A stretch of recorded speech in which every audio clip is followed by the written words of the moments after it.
Republican frontrunner's call to ban Muslims from coming to the U.S. is called bigoted, unconstitutional, and worse. How does he justify it? There's a group of people, it's a problem. Everybody knows it's a problem, and nobody wants to talk about it. And a lot of people agree with what I'm saying. Plus, Iowa Earth. Hello, I'm Jake Tapper, live in Las Vegas, where the State of our Union is cruising towards a showdown. Two major new polls out this morning showing Senator Ted Cruz mounting a major challenge to Donald Trump. In Iowa, Cruz now leads, beating Trump 31 points to 21 points in a Des Moines Register poll. Nationwide, Trump's still on top, but Cruz is biting at his heels. Trump at 27, Cruz at 22 in a brand new poll hot off the presses. Now, Trump leads more substantially across the country as well. Recent polls in New Hampshire and South Carolina still show him leading, and the CNN poll out of Iowa shows him in first place. But make no mistake, Cruz is surging and mounting a major challenge to the Republican frontrunner Donald Trump. Now, until now, the two have played nice with each other. But even before Cruz officially pulled ahead in Iowa, according to that Des Moines Register poll, Trump seemed to be previewing a new line of attack, perhaps designed to play to the state's religious conservatives. We're doing really well with the evangelicals. And by the way, and again, I do like Ted Cruz, but not a lot of evangelicals come out of Cuba, in all fairness. It's true. Not a lot come out. I sat down with Mr. Trump that night in Des Moines, and I asked him about his newest rival and much, much more. Ted Cruz, it was just reported that behind closed doors, even though he says only nice things about you publicly, behind closed doors. And he did after he made the statement. Yeah, but he didn't deny that he said it. He said that Paris and San Bernardino had given a seriousness to the race that, in his view, would hurt you because of, quote, the question of judgment, which he says is a challenging question for you. Yeah, well, I'll tell you what, my judgment's great. I built a multi-billion-dollar company, some of the greatest assets in the world, tremendously big #1 bestsellers, including The Art of the Deal, which is maybe the biggest and best in terms of the business books. Tremendous television show called The Apprentice that lasted for 14 seasons. And by the way, NBC came, they would beg me to do it again, as you can imagine. Right. And I said no, and they're going to sign, or they signed Arnold Schwarzenegger. Well, I don't think he's questioning that you're successful. No. You don't make that kind of success without judgment. Don't forget this. I was against the war in Iraq. I told everybody, and you have all the documents back in 2004, there. Yeah, 2003 and 2004. Couldn't find anything in 2003, but 2004. I was against going into Iraq. That's good judgment. I was for bombing the oil long before anybody else thought about it. That's good judgment. I have good judgment. I have great judgment. I would say I have far better judgment than Ted, and I think I have a really great temperament. It's a strong temperament, but you know, when they chop heads off of Christians in the Middle East, and other people also, when they chop out heads and when they treat people the way, when the world, we're like medieval times, having a strong temperament is good. Jeb Bush said his tone is very tough about me. Yeah. My tone is very strong. I said, isn't that a good thing? But Ted Cruz is really one of your chief competitors right now. Jeb Bush has really fallen off the map, and he's taken these shots at you behind closed doors, even though in front of the cameras he's only saying nice things. Well, I hope he, you know, I expect to get it on because I'm leading by a lot. I'm leading him by a lot. Why should voters go for you over Ted Cruz? Because I'm more capable, because I have a much better temperament, because I actually get along with people much better than he does. You know, people don't know that about me. I actually have a great relationship with people. In fact, I was criticized at the beginning because I get along with Democrats and liberals and Republicans and conservatives. I get along with everybody. And he doesn't? Because as a world-class businessman, that's what you have to do. No, I don't think he does. And I like him. He's been so nice to me. I mean, I could say anything, and he said, I agree, I agree. But I think the time will come to an end pretty soon, it sounds like. Let's talk about the reason why a lot of Republican leaders say they're expressing such anxiousness these days, and that is your call Monday for a, quote, total and complete shutdown of Muslims entering the U.S. There's now some polling information, and you cite polls all the time. You say, what can you go by if not the polls? And a majority of Americans, 58%, reject this call, reject this proposal to ban Muslims from entering the U.S. Now, I know your supporters agree with you, but this is a poll of the American people writ large. I didn't do it for polls, so I don't even care what the polls say. I didn't do it for polls. Now, my polls happen to have gone up a lot since this announcement. A lot of people thought it would go down. I didn't do it for that reason, but with that being understood, when you're getting a phone call from a polling agency and they're saying, well, do you support, you know, the banning of Muslims, etc., do you think they're going to say, who's going to say yes? I don't think the polls are accurate.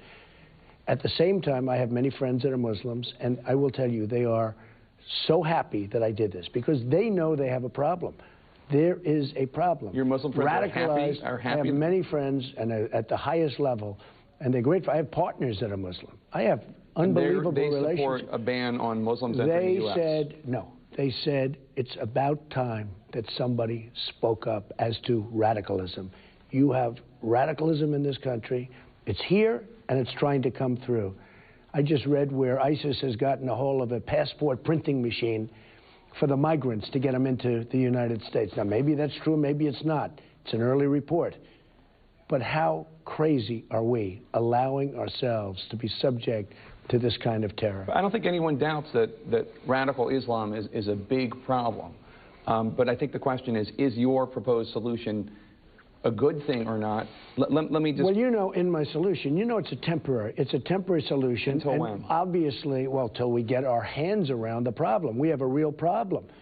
We have people coming into the country, getting into airplanes and flying them into the World Trade Center. Look at Russia. That was a problem. I mean, with the airplane coming down, we have all over. You look at California, this woman comes in, this horrendous woman comes into the country, radicalized. She gets through on a fiancé passport. I never even heard of a fiancé visa. And she comes in, she's with the guy, and they just killed 14 people with more to come because there are people so badly hurt that they're going to be dying also. So we have to get our act together. Again, my relationship with the Muslim community is excellent. I've had people call me at the highest level saying you're doing us a favor because they know they have a problem very well. I mean, they really know they have a problem. But they don't support the ban, you said. They don't support stopping all Muslims. They just like the idea that somebody's talking about it. You know, nobody talks about it. It's not politically correct. It's like the guy that saw all the bombs lying on the floor of the apartment in California. He didn't want to do it. You know why he didn't want to do it? He didn't want to report them, which is nonsense. He said it was racial profiling. Well, I think that was a story about, it was from a local CBS, about a woman who had seen a lot of young Arab or Muslim men. I don't know. I don't believe.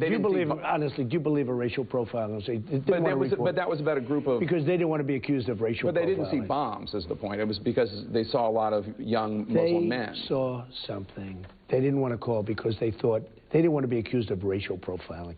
It sounds like a lawyer gave them that idea. Well, let's talk about this from a national security perspective, because I was talking to an official who said, look, suppose there's a 22-year-old Muslim American out there who is already feeling alienated, and he turns on the TV and he sees the leading Republican presidential candidate by far saying total and complete shutdown of Muslims entering the U.S., and the room goes crazy. By the way, it's not total and complete, and it's temporary, but let me just say, you're going to have exceptions. A quote, total and complete.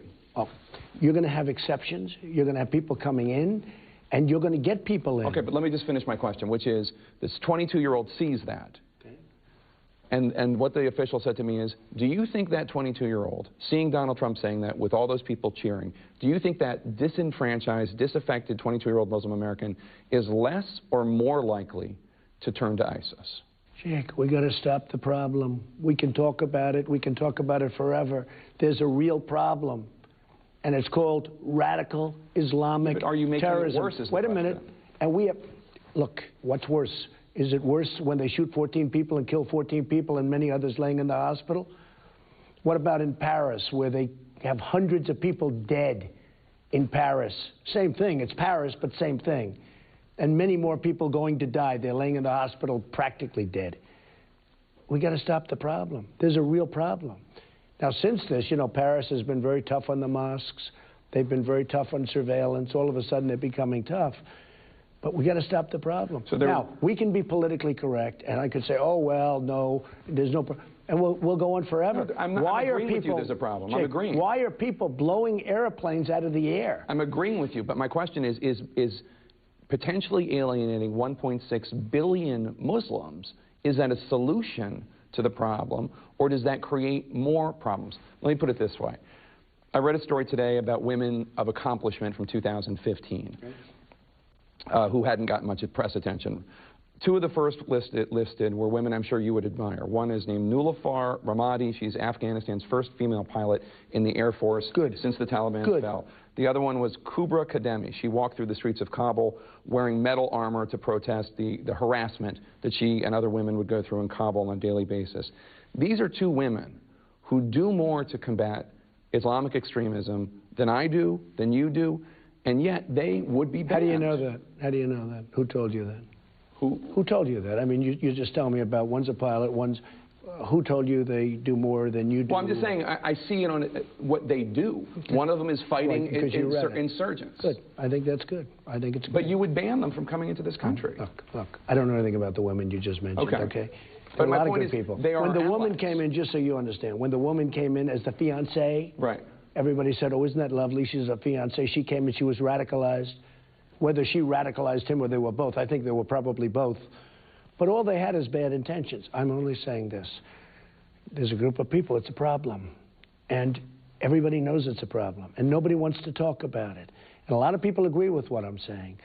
And if you read a lot of the papers, especially the international papers, where they do have massive problems with this, I'm getting a lot of support. Now, it's temporary, but we have to get our arms around the situation. Who are you getting support Let me just tell you, well, take a look, read the newspapers, read international But I saw Netanyahu put out a statement distancing himself from you. Well, when you say, no, not distancing himself. I had a meeting with Netanyahu. I could be at the meeting right now. But he condemned your remarks, is all I'm saying. He did, and that was sort of interesting. He modestly condemned them, and I thought it was somewhat inappropriate that he condemned them, but that's okay. He wanted to condemn them. That's what he does, okay? But we have a problem. I'm not looking to be politically correct. I'm doing this to do the right thing. This and other things. When I say this, I'm running to do the right thing. I'm doing the right thing. Our country has a problem. People are in fear. They're waiting for the next attack. We have a president that won't even mention the name of the problem. He will not utter the words. It's ridiculous. We have a president. You know why he won't, though, right? It's the same reason Bush was reluctant to. I don't believe that. I don't believe that he's not doing it, and Hillary Clinton won't do it either. But their explanation is that it feeds into what ISIS wants, which is this to be a showdown between the West and Islam. Okay, and I say it differently. You have to identify the problem, okay? It's a real problem. I call it radical Islam, too, but I'm just saying that's why he does it. Well, he's wrong. You have to identify the problem. He is not identifying the problem. He's wrong. She's wrong. Hillary Clinton is wrong. She's been wrong about a lot of things. But she's wrong. And if you don't identify the problem, you're never going to solve the problem. I just want to ask you one more question about that, and then I want to move on to some other topics, which is the question about whether or not this is constitutional. Two-thirds of the American people, 67%, says that banning Muslims from entering the country would go against the founding principles. Well, first of all, they're not citizens, okay? I agree if you're in the country. And as you know, if you're in the country, I'm not talking about that. Right. Although I am saying you have to surveil. There has to be surveillance. Courts have found that constitutional principles do apply to people who are not American citizens. Hey, look, I'm about security. I'm about safety. I'm about borders. One of the reasons I'm sitting here and one of the reasons I'm so high in the polls is because it all started with the borders. And let me tell you, when I came out and announced that I was running for president, I took much more heat when I said illegal immigration and the borders, the southern borders, and the wall, and all of that, than I ever took for this. And I think you'll probably see that, but maybe a lot of people don't remember that. Within 4 weeks, all of a sudden, everyone started saying, you know, Trump is sort of right. Then time went by, and you had the killing of Kate and Jamil, and you had the female incredible woman, 66-year-old veteran, who was raped, sodomized, and killed by an illegal immigrant. All of a sudden, they're saying, wow. And you have thousands of cases that are a disaster, and jobs, and economy, and everything else. People pouring across the border. Now, when I first came out, you said, and everybody said, wow, that's heat. I took more heat than anybody's. That was much more so than this. Now it's become everybody's trying to get in on that whole thing. So do you think that your Republican colleagues are going to be sounding like you on this issue in a few weeks? I think they are, and I think that may be different in different ways, but I think they are. And I think it's something that had to be brought to the forefront. I think it's a very important thing to do. I don't like doing it, but I think it's something that had to be. It's temporary. You have exceptions. You're going to have people. We want to find out what's going on. Here's what I want to ask. Why is there such hatred? Why is there such death? Where does this hatred come from? But that when you get the answers to those questions, that's when you're going to... I want to at least know where it's coming from. Why is it happening? And it's from a group of people. It's from a specific group of people. Okay? Why is there such total hatred? We have to know the answer, or we're never going to have a safe country.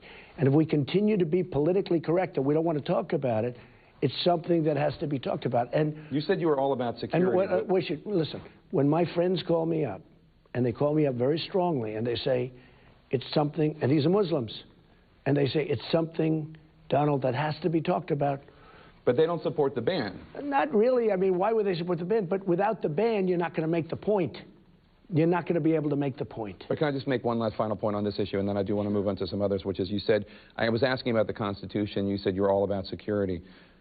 So you're all about security even if it's against the Constitution? No. I'm the biggest believer in the Constitution. But the Constitution also provides security. I mean, we have a Constitution that says, as an example, Second Amendment. But I'm talking about the First. I know you like the Second Amendment, but I love the Second Amendment, and I love the First Amendment.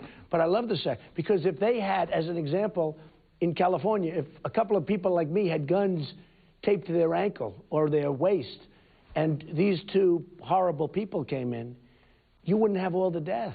You wouldn't have it. So look, I'm a big believer in the Constitution, okay? But I'm a big believer in safety. We have to have the right people coming into our country. We can't have people coming in. When I hear that ISIS has now a passport machine to make false passports, counterfeit passports. Syed Farouk was an American citizen born in this country. Well, he got radicalized. Why did he get radicalized? How about the Boston bombers? They came in, they were very young, and they were radicalized, okay? They did the horrible thing with the Boston Marathon.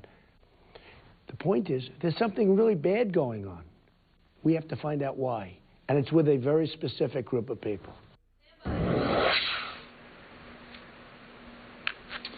Coming up next, a meeting of top Republican officials with talks of... They caught up with him on the campaign trail in Iowa. Big week for you, and I know there are a lot of polls out there showing you still have a commanding lead. As you know, the Republican establishment seems more distressed about you than ever. Speaker Ryan saying behind closed doors that he thinks your rhetoric could doom the party, and now there's this story out there about Republican bigwigs talking about, you know, a brokered convention and trying to keep you from becoming the nominee. What's your reaction? Do you listen to their concerns, or is this just something that you reject altogether? Well, they're going to have to live with it. We're doing fantastically well. We're up by 20, 21 points, 25 points. One just came out where I'm 42, and that's pretty big. You know, when you have 15 people in a race and you're at 42, it's been amazing. CBS just came out with New York Times, and that one's at 35, and it's a very substantial lead. So I think they're going to have to get used to it. You know, I was disappointed when I heard Speaker Ryan. He said a little stuff, and, you know, frankly, I'm disappointed that he's weak on immigration, he's weak on the borders, and he's in favor of amnesty. So I have my disappointments with him. But overall, I think we're getting a great response. And what's really important, you see the big crowd here, it's always sold out. And what's most important is the crowd likes me, and the people like me, and they want to see our country be smart again and great again, and that's what's going to happen. What do you think about the idea of the brokered convention? When Dr. Ben Carson heard about it, he got very upset, said it sounded like people in power in the Republican establishment were trying to subvert the will of the voters. Well, you know, I watched what Ben said. I agreed with him 100%. I even wrote him a little note. I thought it was excellent. And frankly, he may be right. I haven't seen it yet. I've been hearing about it. I've been hearing about these closed-door meetings, and I don't like that. That wasn't the deal I made. I signed a pledge, but a pledge was a double deal. They were supposed to be honorable. So we're going to find out. If it's that way, they're going to have problems. But I hope it's not going to be that way. I hope it's not going to be that way. During oral arguments at the Supreme Court this week, Justice Scalia raised the issue of whether it might be better for some African-American students to go to a, quote, slower track school where they do well, unquote, as opposed to a more elite college. Now, you have said that you're fine with affirmative action, though it is coming to a time when maybe we don't need it. What did you think of Scalia's remarks, and where are you today on affirmative action? Well, I thought his remarks were very tough. I mean, I don't want to comment on him. You know, he's a respected Supreme Court judge, but I thought his remarks actually were very, very tough. Tough in a bad way or in a good way? Or? Well, I think they were very, very tough to a certain community. To the African-American community. I thought it was very tough to the African-American community, actually. That sounds like you're not supporting what he said. Like I don't like what he said, no. I don't like what he said. I heard him. I was like, let me read it again. Because I actually saw it in print. And I'm going, I read a lot of stuff. And I'm going, whoa. So you still support affirmative action? Look, I have great African-American friendships. I have just amazing relationships. And so many positive things have happened. One thing I will say, and I will say this, and I say it to everybody, Barack Obama has done very little for the African-American community. You look at unemployment, you look at all of the problems. But yeah, I was very surprised at Scalia's statements, actually. Interesting. Donald Trump, thank you. As always, you always sit down.